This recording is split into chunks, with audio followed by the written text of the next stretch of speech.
নমস্কার। সকালে কেমন আছেন? নিশ্চয়ই সকালে খুব খুব ভালো আছেন। আমরা জীবনের প্রতি ক্ষেত্রেই ঠকি, কারণ ঠকতে হয়।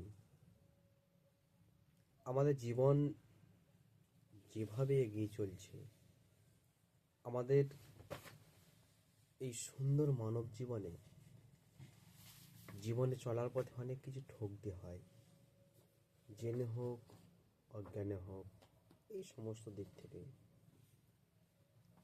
এতে কিন্তু নিস্তার পাওয়া সম্ভব নয়। আমরা যতই কৌশলভাবে চলি না কেন, একটা সময় কিন্তু আমরা খুব কাছের মানুষের কাছ থেকে, নিকট মানুষের কাছ থেকে কিন্তু আমরা ঠকি। আমরা অজান্তেই কখন ঠকে যাই। এটাই হচ্ছে জীবন। ধন্যবাদ সকলকে।